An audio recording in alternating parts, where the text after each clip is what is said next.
I'd like to welcome you all to this program today. It's called Tinkering with Student Speech, the Court, and the First Amendment. The program today is sponsored by the Circuit's Historical Society, and the mission of the Society is presentation of vibrant legal history of the West, and also education about the importance of an independent judiciary. If you want to find out more about the Society, you can look in the chat, and there's a link to the website and a number of programs that we've had. This particular program stirred some interest because we currently have a Ninth Circuit annual civics contest. And the theme this year is the First Amendment and the Schoolhouse Gate, students' free speech rights. So we encourage all students to find out more about the contest, and the links to that also are in the chat. Now for a paid announcement from your various bar associations. About midway through this, and you are looking for CLE credit, you will see a verification code that's posted in the chat box. So for California CLE, you need to record this code to confirm your attendance. And if you're joining by phone as opposed to by video, you can also use the phone number as the verification code. So after the event, we'll also send you an email, further information if you need to figure out how to get your CLE credit. So now I'm really happy to be able to introduce our panel for this afternoon. The first is Mary Beth Tinker. You might know that name, Tinker. It's in the title of our program, and it's of course the title of a very famous Supreme Court case. Imagine going back in time, 1965, when Mary Beth was in 8th grade. She and a group of students at the Des Moines High School were actually suspended for wearing black armbands to mourn the Vietnam War dead and to support a Christmas truce. The court challenge led by the ACLU led to that landmark case with which we're all familiar, 1969, Tinker v. Des Moines. And of course, the upshot of that case is that neither students nor teachers actually shed their constitutional rights at the schoolhouse gate.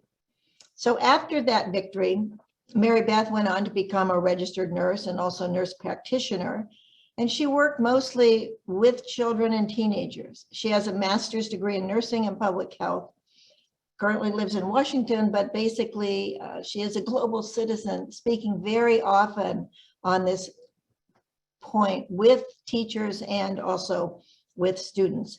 And she goes throughout the country on what's called the Tinker Tour. So perhaps in addition to seeing her here, you'll be lucky enough to see her elsewhere. Professor Volokh is very well known in the First Amendment arena. He teaches First Amendment law at UCLA School of Law, and also has a class on the First Amendment amicus brief clinic. He's also taught other subjects well known in copyright law, criminal law, tort, and seminar on firearms regulatory policy. He clerked on the Supreme Court for Justice Sandra Day O'Connor and clerked on the Ninth Circuit for Judge Alex Kaczynski. He's a prolific author, and he's founder and co-author of The Volokh Conspiracy. It's a leading legal blog, and you can see him on that blog on a lot and a very variety of subjects, but many times on the First Amendment. So to introduce you to the First Amendment and student rights, we have an entertaining video that was actually created by Professor Volokh. Here are the 7 rules of free speech in schools. 1. Students from 1st grade to 12th can't be punished based on their political or religious speech. As the Supreme Court said in the Tinker case, it can hardly be argued that students shed their constitutional rights at the schoolhouse gate. This protects, for instance, wearing black armbands to protest a war, distributing religious messages to classmates between classes, or criticizing a teacher over lunch. 2. Schools can punish speech that materially disrupts schoolwork, for instance, because it prompts fights. That's why lower courts have let Schools ban clothing that displays Confederate flags, and in one case, even clothing that displays an American flag on Cinco de Mayo when that display led to violence. That's a kind of heckler's veto, where threats against the speaker are used by the government to justify restricting the speaker rather than the threateners. Usually the government can't impose such a heckler's veto, but the rule in schools seems to be different. That may not seem right to you, but I don't make the law, I just make videos about it. Schools can also punish students for using vulgarities or sexual innuendos, so if you do criticize that teacher over lunch, be, polite about it. 4. Schools can punish speech that seems to praise drug use, and probably also alcohol use and other crimes, at least when that speech doesn't seem political. That's from Morse v. Frederick, where the Supreme Court said a school could suspend a student for holding up a banner that read, "Bong hits for Jesus." Yes, this is a real case. In fact, you can actually find audio of Supreme Court Justice Stephen Breyer saying, "Bong hits for Jesus," which is completely surreal. So, legalize marijuana is probably okay, but marijuana is awesome? Probably isn't. 5. You may have the right to speak at school, but you don't have the right to speak in the school newspaper. Courts see the newspaper as the school's own speech, even if students are the ones who write it. The principal has ultimate control over what goes in the newspaper and can delete or edit any article for pretty much any reason. 6.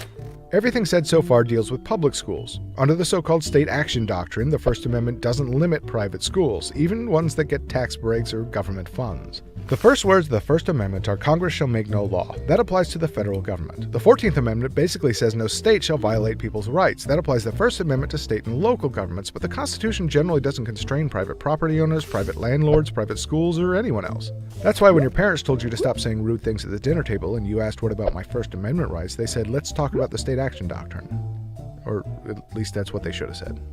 7. It's all different in California. Sure, everything is different in California, but what I mean is that everything I've said so far is the constitutional minimum that all states must provide. Some states have passed laws that provide more protections to students. In California, for instance, high school students generally can't be punished for their speech even if it provokes other students into acting disruptively.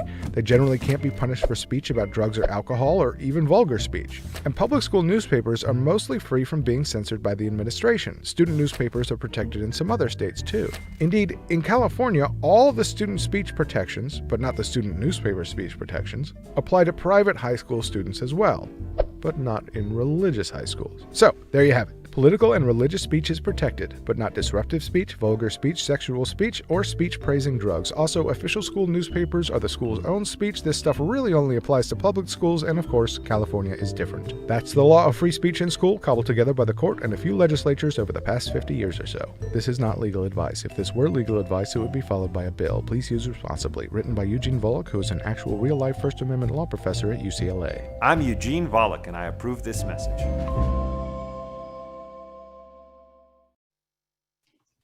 All right, well, we actually have the real Eugene Volokh here in person, and we have the real Mary Beth Tinker. I might add, with respect to black armbands, when I was a student at the University of Wyoming, in the same year that Tinker came down, a group of 14 black football players wanted to wear black armbands to protest at a game against Brigham Young University. The result there is that they were basically kicked off the team, and Wyoming went from a winning team to a losing team. And that was in the college context. So now I'm going to jump back in. I'm going to ask you, Mary Beth, since you didn't make the video, what do you glean from the video yourself? And do you agree with some of the professor's conclusions? And you'll need to unmute yourself. Thank you so much, Judge McKeown. I'm so glad to be here with all of you and to be with Eugene Volokh and as part of the Ninth Circuit program. I really liked the small little video about free speech, and I'm so glad that you made it, Professor. I think it's just very lively and funny, and the fact that you made it at all and to educate students and others about the First Amendment is so important. I like the part about protecting religious speech and political speech, very important, and bringing in the 14th Amendment and how that applies the First Amendment to the states. And I just think there were a lot of important points in it. The only thing that I thought was not exactly right was that principals cannot censor anything that they feel like in school newspapers. For 14 states now have passed legislation protecting student journalists, and that's a program called the New Voices. It's sponsored by the Student Press Law Center. It's actually a student-led campaign. So many states have laws protecting student journalists, and even if your state does not, and California is one of those states, still many schools, the principals are going to respect what you say in the school newspaper. So that was one thing that I thought, students should know about. But I thought overall that it was real. And also, I don't think things are all that different in California. I've lived in the Midwest quite a bit. I live on the East Coast right now. But California, I was just talking to some students yesterday who were being censored actually there. And so it's not quite as different as we might hope in California. I think there's a lot of the same things going on in California that there are in the rest of the country. But I really liked the video and I thought it was great. Well, it is very entertaining, and I think it packs a lot of information and a lot of Supreme Court cases right into one very important package. Now, Eugene, I'm going to give you some rebuttal time if you want to say anything about California being different, but I also want you to ground us in First Amendment jurisprudence generally as it relates to student speech. And that is, what has been the development of that jurisprudence, and does it follow, what we might think of as a linear path? Well, it's always hard to tell with court decisions kind of what path they chart, partly because, for example, Mary Beth won her case back in the day. Since then, quite a few people lost their cases. So you might say, well, it's because the court has gotten less friendly to student speech, which is certainly possible. But it's also possible that the court just dealt with different cases, right? So, for example, in the Bethel School District case, the court said basically vulgar speech. In that case, it wasn't actually profanities; it was sexual innuendo. Is not fully constitutionally protected at school. Well, maybe if that had happened in 1969 as well, the court would have reached the same result, maybe more quickly. I think it helps that Mary Beth's case was about political protest cast in kind of very polite, respectful ways, non-disruptive. It wasn't loud. It was just people wearing armbands, right? So I think different cases are different. The court has not dealt with many cases having to do with the First Amendment. So you win a few, you lose a few, and a lot depends on which cases are brought. Well, Tinker is so seminal in terms of student speech, but not every high school kid gets to be a Supreme Court case. So Mary Beth, can you take us back in time in terms of the courage it might have taken to actually stage this protest and then go ahead with the litigation? What was the scene back then in Des Moines, Iowa? Well, as I tell students around the country when I talk about the case, I had about that much courage, and I learned that that's about all it takes, really, that you can speak up about things you care about with very little courage, and that's how much I had. But our actions, or my actions for sure, grew out of the efforts of African American students really standing up for racial justice. And beginning for me in 1963, when students in Birmingham, Alabama had the Birmingham Children's Crusade. And that year, about 2,000 Black students protested in Birmingham against racial discrimination. And they were attacked, and 4 of the children at the 16th Street Baptist Church, which was the kids' headquarters, those 4 girls were killed: Cynthia, Addie Mae, Carol, and Denise, in the church bombing on September 15, 1963.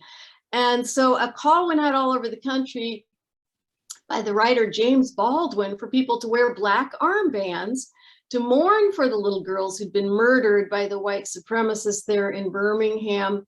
The Ku Klux Klan was involved also. And so that was really our first experience with Black armbands, was when I was 11 years old, 1963, to mourn for the dead, the little girls in Birmingham who were so brave. But we didn't wear the Black armbands to school. But then the next year was also a very big year for young people speaking up for racial justice. And that had a huge effect on the rights of young people in public schools, because when 3 young men, civil rights workers who were part of the Student Nonviolent Coordinating Committee, who had gone to Mississippi, well, one of them was from Mississippi, to help register African-American voters who were being murdered and terrorized for trying to register to vote. And so young people were called from all over the country to go to Mississippi that summer to help register African-American voters. And 3 of them were immediately murdered, again, by the white supremacists, Cheney, Schwerner, and Goodman. And so that fall, 1964, some high school kids wore buttons to school to protest the murders. And their buttons said, "One man, one vote." And they wore those buttons to school, said SNCC, the Student Nonviolent Coordinating Committee, which was the group. And they were told they couldn't wear those buttons. So a court case started then in Mississippi in 1964, and they won their case at the 5th Circuit Court of Appeals for Mississippi 2 years later, when the court said that they should have been allowed to express themselves in public school. Because why? They did not substantially disrupt school. And so that's where that standard came from. But the next year then was when we wore our black armbands to school, and we were getting more and more upset about the Vietnam War then. And so it was really an expression of feelings on our part. My father was a preacher, and our family was involved with the Quakers by then, but the whole thing was planned at the high school across town. I was in middle school and junior high in 8th grade, and the thing was planned by some high school kids across town. So we kind of heard about it, and about 50 kids were planning to wear the black armbands, but then the principals heard about it and made a rule against armbands, which came out in the Des Moines registers in Des Moines, Iowa. And so then we had a real kind of dilemma. I didn't know if I should do it then. My dad didn't think we should wear the black armbands then, because he said, you know, the principals have a job. It's not so easy, but you see, kids are so persuasive. And so we talked to our dad and said, but Dad, you taught us to speak up for what we believe in and to speak up for peace. And so that's what happened. And that's how we ended up wearing black armbands to school. And 5 kids ended up being suspended. And 3 of us ended up in court with the ACLU, the American Civil Liberties Union, as our lawyers. And all of the cases I think that we're going to talk about tonight are ACLU cases. They've been very strong on defending youth rights in public schools.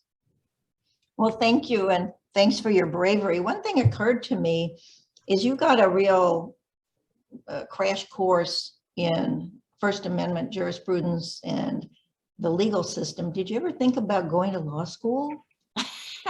No, I just went to, I liked, you know, doing very practical skills. So I just, you know, became a nurse, and I didn't think I could handle all that fine print like the 2 of you do. Well, some of the fine print in the Tinker case, for example, it talks about pure speech, but Eugene, you know, what really is the significance of Tinker, and where does it stand in First Amendment jurisprudence? Are there issues that the court left open?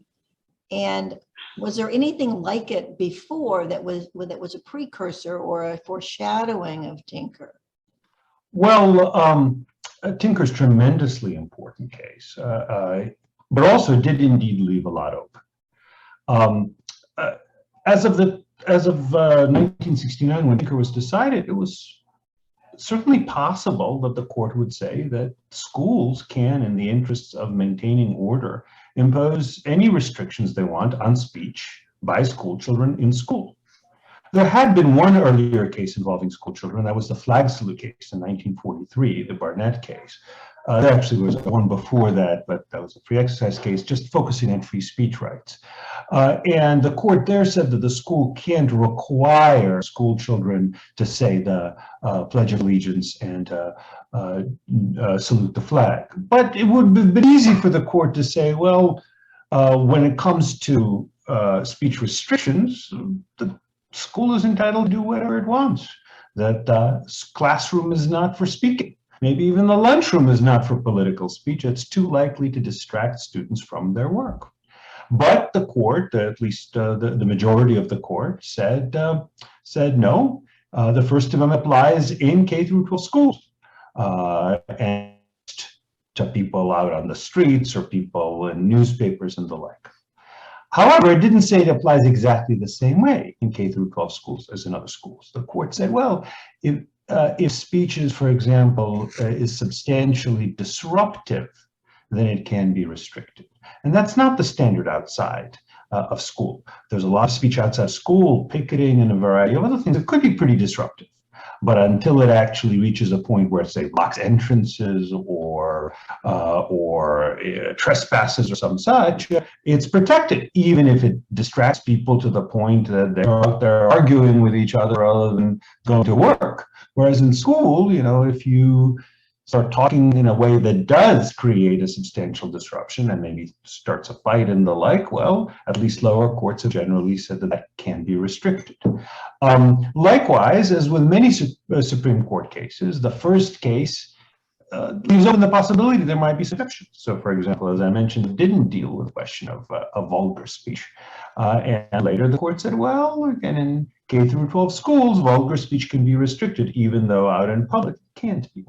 Likewise, it didn't resolve the question of what do you do about school newspapers. The court later said that as a First Amendment matter, indeed the school newspaper and the principal has editorial authority over it, just like the Defense Department has editorial authority over Stars and Stripes, the military newspaper. And indeed, as Mary Beth pointed out, a bunch of states, a minority of states, but a significant number, have provided extra statutory protection. But First Amendment protection doesn't really apply there the way it would to privately owned newspapers outside of school.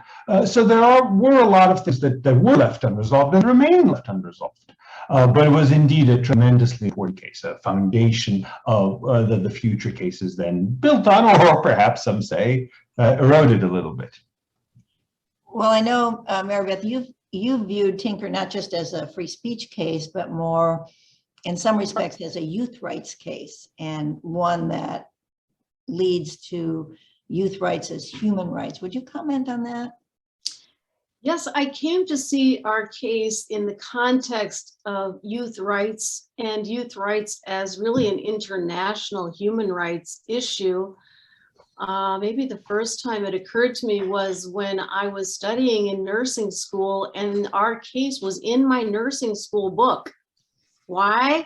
Because nurses need to learn about youth rights. And then, of course, I found out that teachers and school superintendents and law school students learn about this issue as well. And so I started expanding the way that I thought about it to the whole area of children's rights. And I became a nurse practitioner, as we talked about, and I mostly worked with children and teenagers. So I started to see the whole issue of youth rights as a bigger issue. And there are other cases at the Supreme Court that have to do with, that have been at the Supreme Court, that have to do with children's rights in other ways. Tonight, we're talking about the First Amendment, but there are cases, probably one of the most important was in 1973, Rodriguez, when the Supreme Court said that actually students in the United States do not have a right to equal education.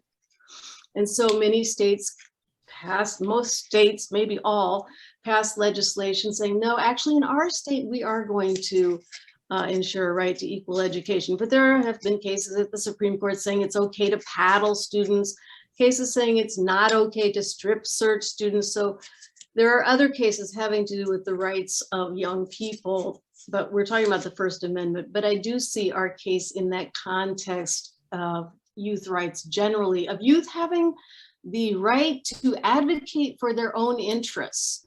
And that's where the First Amendment is such a powerful tool. And it has been used by many groups that have been disrespected through our history. And youth are one of those groups that have been treated unfairly and disrespected. And you can just look at one indicator as a nurse. We look at what age group is most likely to live in poverty. for example. And that is children and teenagers with all of the repercussions that involves. So yes, youth do need to advocate to improve their status and to advocate for their own interests. And I see our case in that context. Well, you know, students will continue to be in school and these cases will continue to happen. So let me turn to one specific case that was out of the Ninth Circuit called Dariano versus Morgan Hill Unified School District. I happen to have been the author of the panel opinion in that case.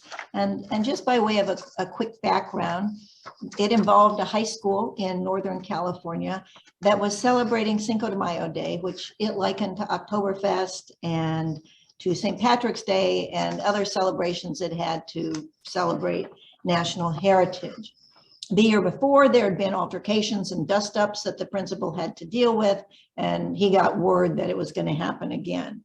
So as school began, some of the kids showed up decked out in Cinco de Mayo, the colors of the Mexican flag, t-shirts and flags and that sort of thing. And there was another group of kids who happened to be white who came with various forms of the American flag on their t-shirts.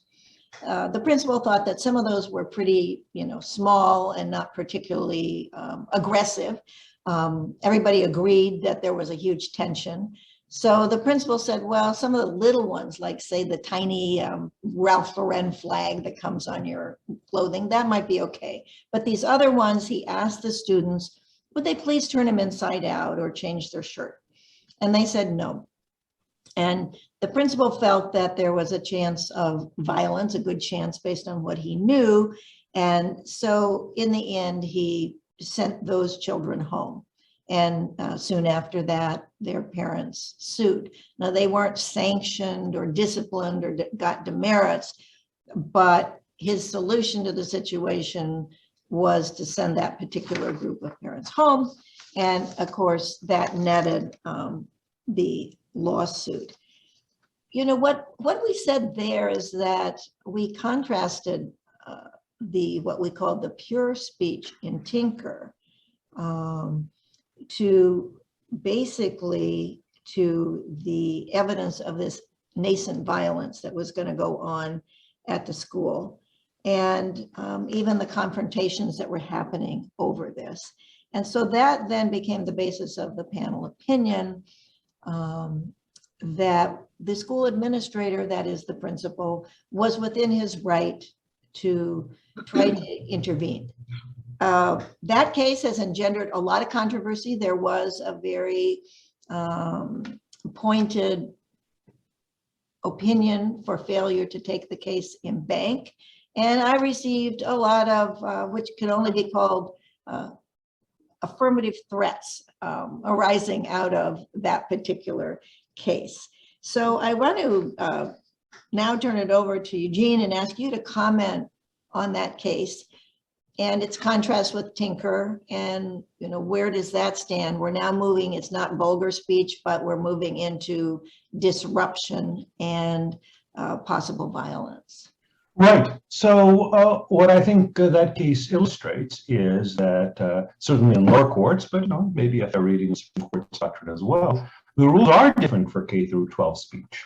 By the way, whether it involves minors or adults, some high school students are 18, than they are outside of school. So here's one example. There's a basic First Amendment principle, rejecting the so-called heckler's veto. If I go out there on a street corner and start expressing my views and somebody says, I don't like your views, I'm gonna punch you unless you shut up. And there's a police officer standing there. That police officer's job is to protect me against the heckler. If the police officer instead says, Volokh, you're just causing trouble here. You're disrupting people's shopping because there's a risk of a fight. So I'm going to escort you away, threaten you with arrest, or just insist that you leave. That would be unconstitutional. That would be the police officer enforcing the so-called heckler's veto. And the court has said that you can't do that, because then what will happen is you just get more hecklers. And just, hecklers, I don't just mean people who shout insults, people who actually threaten to attack a speaker. Behavior that is rewarded is repeated. So if people know that they can shut up someone they dislike by threatening him, they'll do more of that.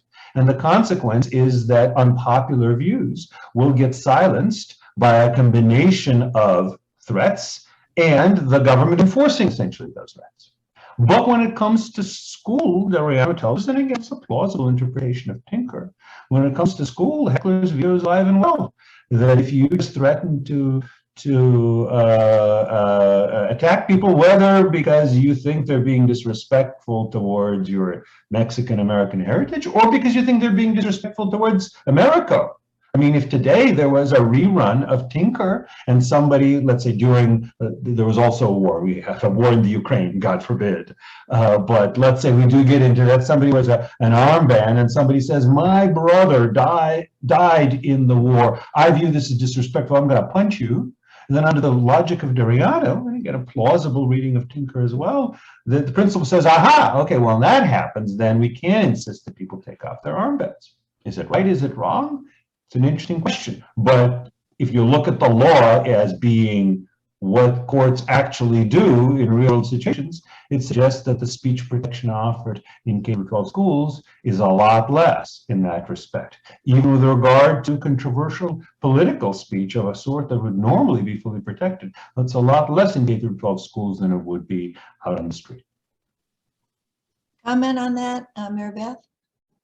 Yes, and I think you brought out that point very well in your little video there, Professor, because of the heckler with the heckler's veto and how it's really alive and well in schools, unfortunately. And also you wrote a very good amicus brief for my brother John and I in that case, and we agreed with that point that you're making. And I feel in general that there should be less censorship and more dialogue, and that what the school might have done could have been maybe have an assembly and have the kids who are wearing the American flag shirts and have the kids who are wearing the Mexican flag shirts up on the stage and have a talk about, you know, their feelings, and maybe have more communication and less censorship. So that's my feeling about it. Yes, of course, there have to be limits. All rights have limits.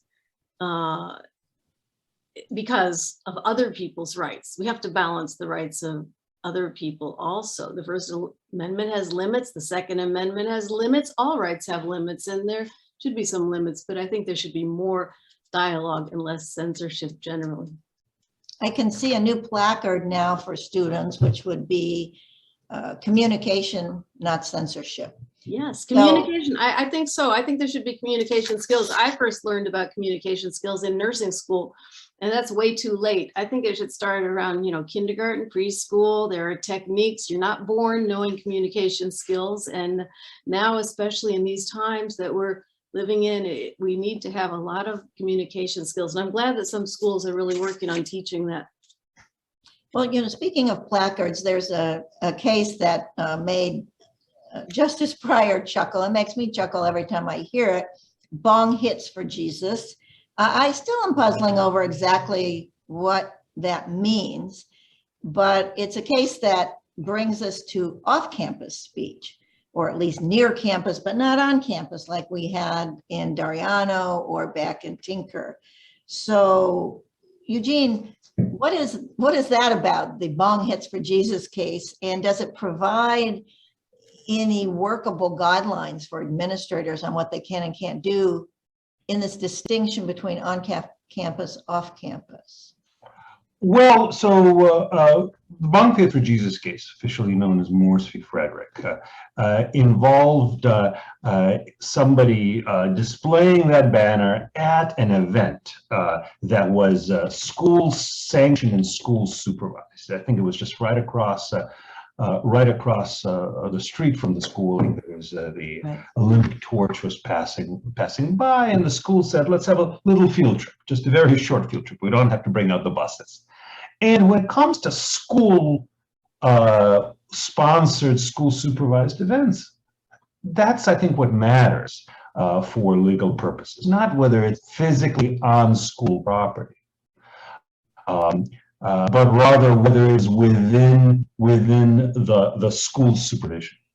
But there's a more recent case, BLB Mahanoy School District, which said when you're talking about speech that is entirely outside school, it could be something that somebody posts from home, from some restaurant on social media, then even though that speech can be seen by classmates, even though it might be seen by classmates at school, nonetheless, that speech is, let's say, fully protected by the First Amendment the same way it is off campus. There's an opinion by Justice Breyer, which is deliberately left things kind of vague, the way Justice Breyer sometimes likes to do. He likes to have all things considered balancing tests rather than crisp rules, rightly or wrong. That's his approach. It's said that when you really do have off-campus speech that is not supervised by the school, it is at least much more protected than it would be on campus or within school supervised events. So I should say, I think the Bond against Jesus case is actually one of the few that's relatively clear. It defines where it applies to school-sponsored and school-supervised events, and usually we can tell what they are, even if they're not on school real estate. And it more or less explains what kind of speech can be prohibited. It's speech that advocates illegal drug use, probably would extend also to illegal alcohol use, which is, of course, also very physically dangerous and illegal for children of school age, and in part because of a separate concurrence by Justices Alito and Kennedy, it's limited to basically non-political speech. Now, there's an interesting question, what counts and what doesn't, but it is pretty clear that if he'd unfurled a banner that said legalize marijuana, then the court would have reached the opposite result. And of course, that case, I recall you filed an amicus in that case. Is that right? BL case? BL, yes. Okay.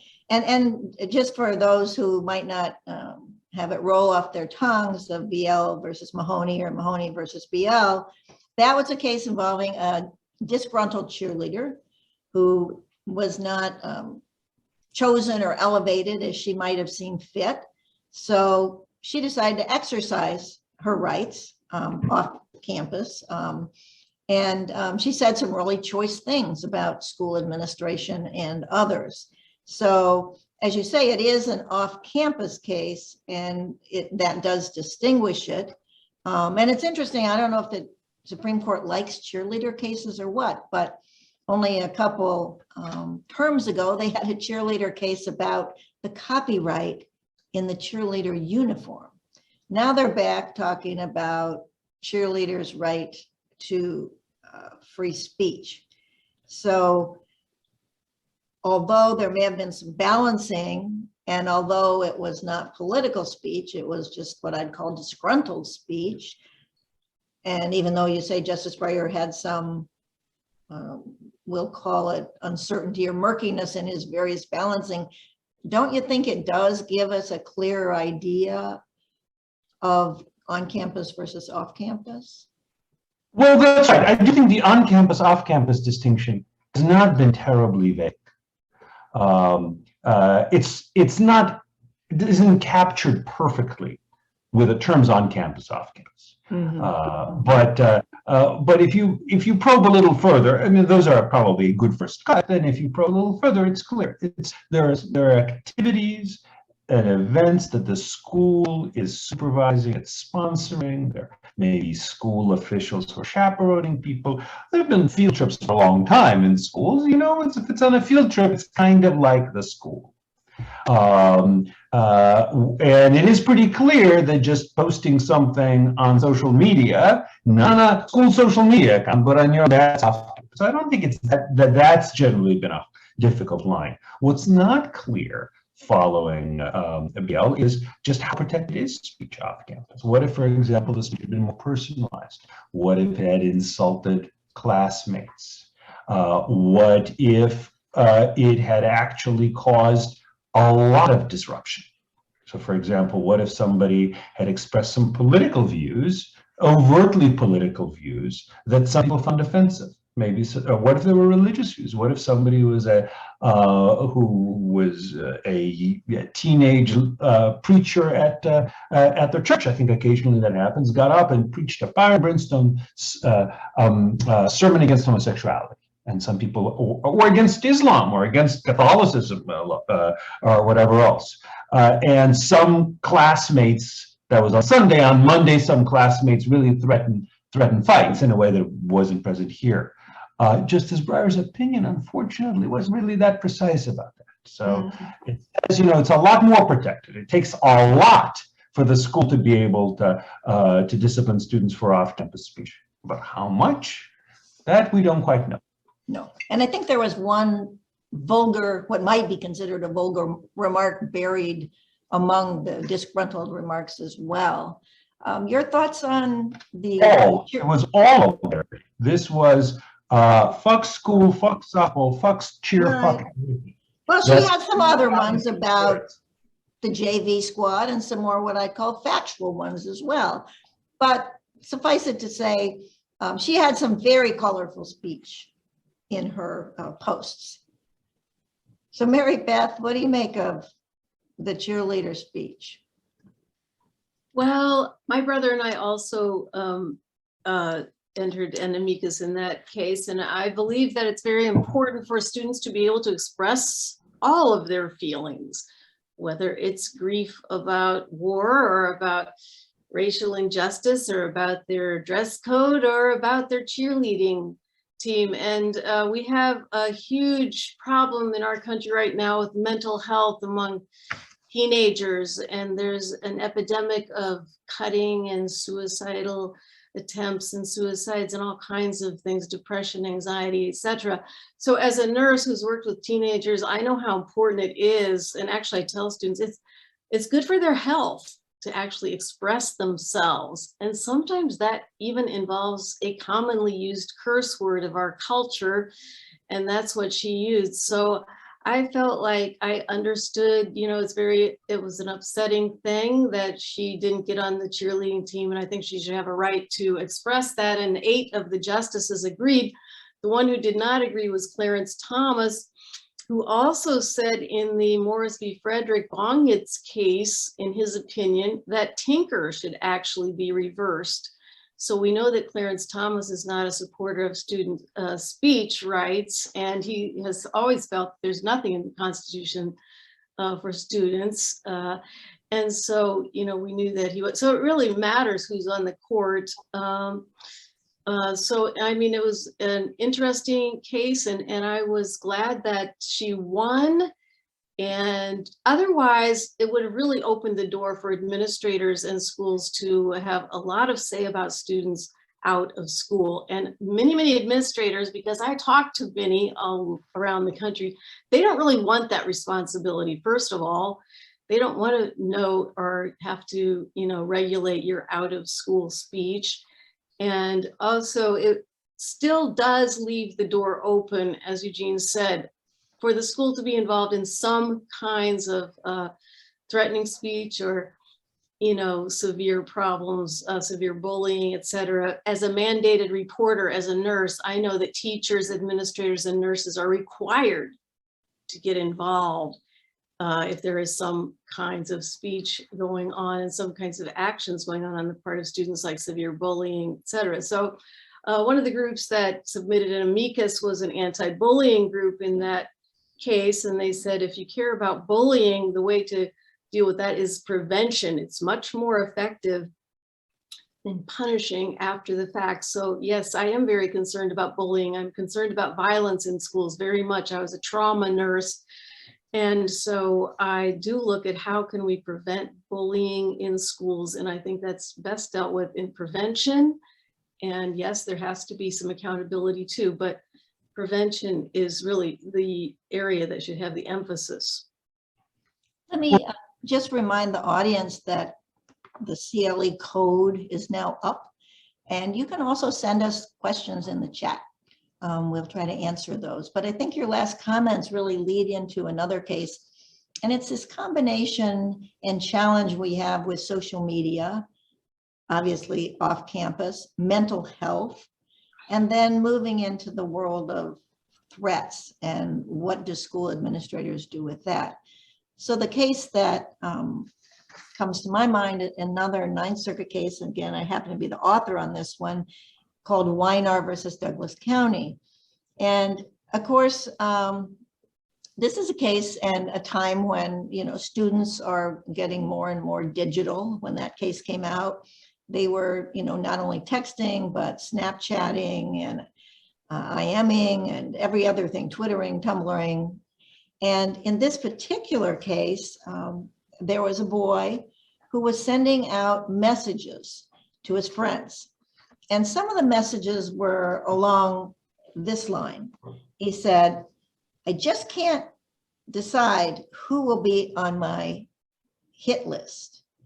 He goes on to say, and I'll probably only kill people I hate, who hate me. And then a new random person to get in the record. Well, I can't just kill everyone. So no, just Blacks and Mexicans, half-breeds, atheists, French, gays, liberals, David. And then he goes on with various other of these in his social media. And he said, I wish then I could kill more people, but I have to make do with what I got. One SKS and 150, he talks about rounds, bullets. One semi-automatic shoot gun with a sawed-off barrel and one pistol, misspelled. So as these messages escalated, his friends actually got concerned. So it was his friends who went to a football coach who they felt was a trusted person. They knew him, they were comfortable with him. Then, of course, the principal intervened. The students said, well, this was just a joke. But ultimately, of course, it was not seen as a joke. It took place in Nevada. There's even a specific statute in Nevada about threats or extortion in the school arena. And so he went through a disciplinary proceeding. But I think that case highlights what you're talking about, and that is this challenge. How does the school draw the line on speech? What's a joke? What's threatening? And what happens if they don't do something? So now they're walking a fine line. If they do something, they might infringe on a student's speech in certain arenas. But if they don't do something, they put students at risk, and then they have a certain liability. So with that conundrum, how can schools navigate this kind of situation? So I think this is an important question, but it's also one that arises outside school too. So there is an exception to the First Amendment for so-called true threats. Another case also from 1969, Watts v. United States, said, not everything which literally is a threat. There was somebody at an anti-war rally saying, if they put a rifle in my hands that is safe, they draft me, the first one in my sights will be LBJ, President Johnson. Prosecuted for threatening the president, and the court said, no, not everything that is literally a threat is punishable. Sometimes it's obviously a joke or hyperbole or something along those lines. So that's an important principle. But at the same time, the court made clear that if something really in context would be reasonably perceived as threatening violence or even threatening other illegal conduct, then in that case, it could be punished. And by the way, that principle had been around in the court's opinions ever since some labor cases in the 1940s. So even if an adult were to send messages to friends saying, yeah, I'm going to go and shoot up a school, and shoot up this particular school, then he might actually prosecute it, not just suspended or expelled, but prosecuted for threats. It would be a speech restriction, but it would be a constitutionally permissible speech restriction. And if you could prosecute someone for speech, certainly you can also expel or suspend them for the speech as well. So the harder question is there a zone that's short of the true threats question, exception, where speech is sufficiently menacing that maybe it's not a true threat, but it's something that's going to be disruptive enough that it can be punished. So maybe something less than that, but somebody would say, yeah, hey, you know, I just feel so angry. I want to just go and shoot all my teachers. And all the classmates laugh. It's obvious to them that that's just somebody venting. But somebody doesn't laugh. Somebody says, oh, wait a minute, is he serious? And then he calls the school, and the school says, you know, probably there's nothing to it, but probably it's not good enough for us. We're going to have to shut down the school. We're going to have to talk to the person. We're going to have to invest a lot of resources and cause a lot of disruption to others. And maybe that's not enough to be a true threat for which you could be criminally punished, but maybe that would be enough to justify disciplinary action, again, because it's sufficiently disruptive, even if it's not truly threatening. So that's an interesting question. But even if you say, no, the school doesn't get any extra authority because of its role as school, the government, even outside of school, does have authority to go after the real threats, the things that really do seem to come across as threatening. And I oversimplify here. It gets a lot more complicated than that. Well, often the question is, and we've seen this in cases, well, what is a real threat? Right. You know, you threaten the president directly, that seems to evoke a fair amount of action. But if you make another kind of threat, was it a real threat? Was it one that could have been carried out? Right. So that is a vague area still in the law. Right. Right. Now in your circuit, also the circuit I live in, the Ninth Circuit, there is a decision which actually says that threats of violence not only have to be something that a reasonable person would perceive as threatening, but they have to be intended to threaten. The speaker has to have actual purpose of threatening. So if it turns out, if he convincingly testifies it was just a joke, then even if a reasonable person would have taken it as a joke, if the jury says, yep, we believe him, or at least the prosecution hasn't proven his purpose of threatening beyond a reasonable doubt, then they need to be acquitted. In some other courts, the courts say, no, it's enough if maybe you're negligent about it. You should have known that it would come across as threatening to a reasonable person. Or maybe you were reckless. You knew that it probably would to some people, but you didn't want it to happen, but you didn't mind it's happening. So that's what I'm saying, I simplified it some. There is a lot of uncertainty here. One thing that is certain is there is, at least for some situations, there's a true threats exception, and that applies to children in school just as much as to adults outside of school, and maybe even a little bit more. So let me add a little twist to that, and this comes from a question in the chat. And that is, there's a lot of cases that talk about even off-campus speech directed against students, but there's not a lot of talk about how that intersects with Title IX and the school's obligation under Title IX in terms of protecting against a hostile environment in terms of sex, race, and other criteria. So what are your thoughts on this kind of off-campus bullying speech, and how does it fit together with Title IX? Well, bullying is not a legally well-defined term. Yeah. It's people use, when I was growing up, bullying was like people beating someone up or threatening to beat them up. Now it's used at least for kind of persistent personal insults. And I think the BL case left open the possibility that if all you have is like just personal cruelties, then that could be punished even if it's off campus, at least if it's sufficiently severe. On the other hand, some people are willing to use bullying to refer to political or religious ideas that some find offensive.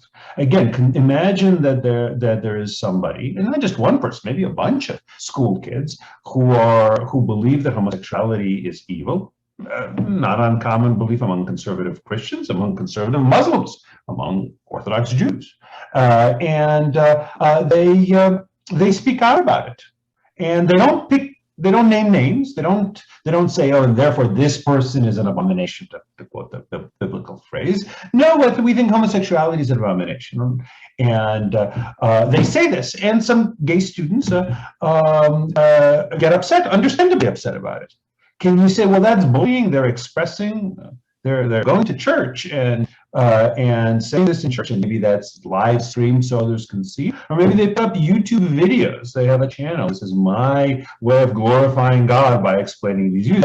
They're not my views, but they're certainly views protected by the free speech clause and the free exercise clause. Could that be punished by the school as bullying? What if somebody, for example, says, you know, I believe that all illegal aliens should be deported. Lots of people do believe that. In fact, the law certainly authorizes that. Lots of people think that that's wrong.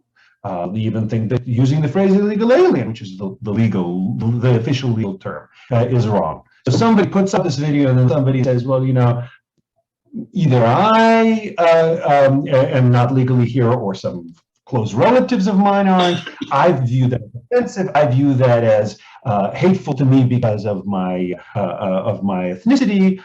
So therefore, the school must expel you or suspend you for putting out these blog posts, or I guess no, kids don't do blog posts, putting out these Snapchats or putting out videos on YouTube, or even speaking at a political rally that's covered by the local news about it. That can't be right, and I think simply labeling that as bullying can't justify a restriction on such speech, especially if it's outside of school, quite possibly even when it's within school. TikTok, somebody. Yeah, how have I forgotten TikToks? TikTok, right. I just want to add that. No, they're TikToks. It's also confusing.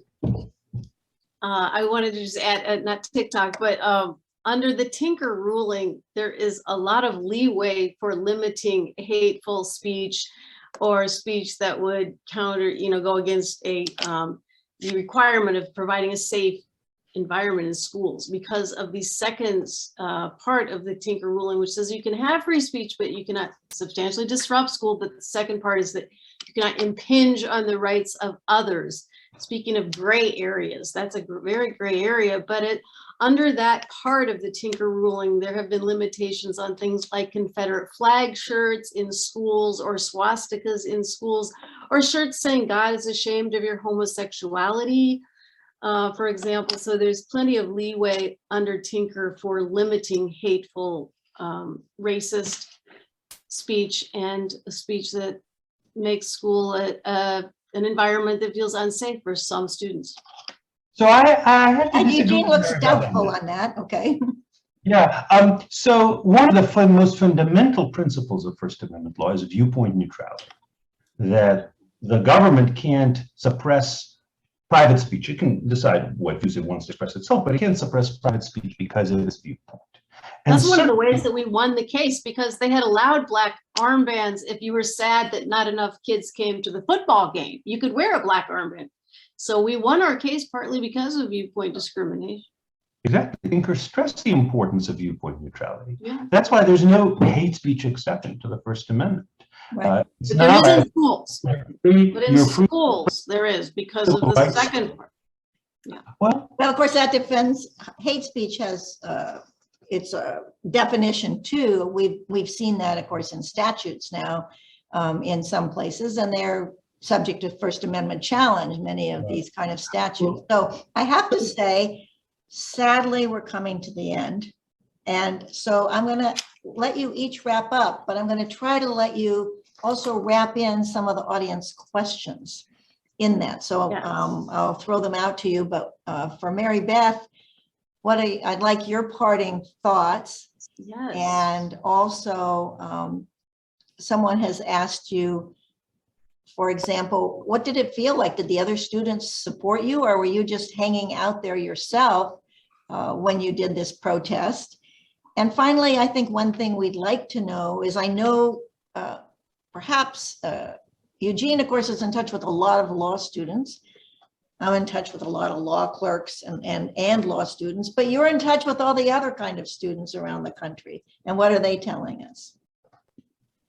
Yes, well, I was glad to be here tonight with all of you. There's so much going on in our country right now around the schools. So many, laws and bills being proposed to limit the teaching of anti-racism education, and so many banned books, the book Mouse. There's been a lot about that or on the Holocaust. And I've seen students that have started, their own study groups to read books that are banned. A new group has started delivering these banned books to various schools all over the country. Students are testifying at their school boards about the need for anti-racist education. Students are speaking up about dress codes, economic inequality, just so many issues, the climate, the environment. Students, I talked to some students last week that had taken buses to pro-life rallies. Some are speaking up pro-choice, for women's rights, and just a lot going on in the schools. But it's a very important time for young people to have a say and to envision the kind of world that would be good for youth, and to take action and to make that happen. So I'm really glad to see that so many students are learning about their rights, and not only learning about them, but also using their rights. Thank you. So Eugene, if you can give us some parting thoughts, and working into those, if you will, where do you see kind of the next phase of this student speech litigation, student speech rights going? Are you tracking other cases that we ought to be on the lookout for? And are you seeing trends that might be of interest to the audience? So, it's really hard to tell. Sometimes cases just come up to the court without anybody having anticipated this 5 years before. It's not like there's some organized national litigation campaign the way there had been in some other situations. Not here. I do suspect there will be some cases having to do with this kind of personal cruelty, which is sort of apolitical speech off campus that the school wants to restrict because it is seen as insulting, personally insulting, not just politically offensive. Because generally, we don't have a right to be free from ideas that offend us, or even that offend us because of our identity groups or insult our identity groups. But maybe it might be different if we're talking about, again, personal, individual instances. I do want to stress one important thing to keep in mind, which is while students do indeed have the right to speak in many ways, and they do indeed have the right to, for example, complain about schools excluding certain books from the curriculum, the decisions about the school curriculum are the school's decision, and maybe the school board, maybe the legislatures. So if a school board, I've been following this Mouse case as well, it seems to me quite ridiculous that a school decides to remove the book of Mouse, which is about, of course, the Holocaust, from the 8th grade curriculum, apparently because it has some vulgarities in it and has some nudity in it. Remember, this is a graphic novel, and the Jews are represented by mice. So the nudity is a nude hand-drawn mouse. Most mice in the real world are nude, I hear. So it seems really strange to me and kind of silly, but it's not unconstitutional for the school to say, we used to include a mouse in our curriculum, no, we're not going to include it. Likewise, it's not unconstitutional for the school to include certain kinds of said to be anti-racist curriculum, but it's also not unconstitutional for the legislature to say, look, we think that this supposedly anti-racist curriculum is actually divisive and counterproductive, and maybe even some say is racist itself. So we're going to decide that it's not going to be allowed. It's an interesting question of where within state government a decision should be made. Should it be made by individual schools, or by school boards, or by the state legislature, or the State Board of Education? That's a matter of internal state law. It's not a matter of First Amendment. So just important to realize there are a lot of disputes about what should and shouldn't be said in school. But even when we hear about books being banned from school, and what that means is the school is deciding to exclude them from the curriculum, removing them just as it had them once is removing them now, that may be a foolish idea in various ways, but it's not unconstitutional. It's not even really that much of a First Amendment issue. But there also was a Supreme Court case about book banning from Florida, where I'm trying to remember the name of it. Maybe it wasn't at the Board of Education? Yeah, it wasn't at the Supreme Court. Ah, okay. I think it was at the appeals court, Right. for Florida. where the court ruled that the school had to return the books. And also remember, a lot of things aren't decided in court. A lot of things are decided by community action. And like a student in Virginia, students in Virginia rallied recently to have banned books returned to their school library, and they succeeded in getting them unbanned. So there are lots of ways to go about things besides the court, and a lot of ways that are more effective a lot of times besides the court. So I think that's a good message to end on. Someone did ask how the US compares to other countries. I would just say that the restrictions on what we would call First Amendment rights, for example, in Europe, have been much more restrictive. They've been content-based, related to Nazi memorabilia and all kind of things in Europe, hate speech.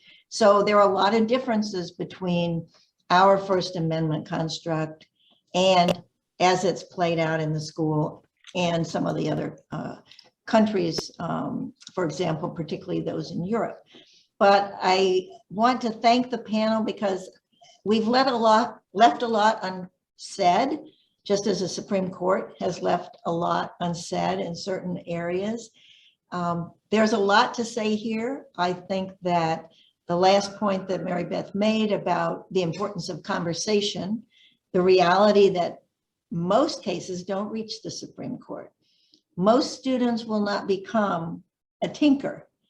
So we have to thank Mary Beth for her courage years ago, and also thank Eugene for that amazing movie that somehow, in very understandable form, brings the First Amendment to life. Many people have asked for the link, and we've given that in the chat. So again, on behalf of the Historical Society of the Ninth Circuit, I do want to thank Professor Volokh. I want to thank Ms. Tinker and the Society for really putting this important topic on the table. And it's one that we're not here to solve it, but we're at a conversation about it. So thank you and good evening.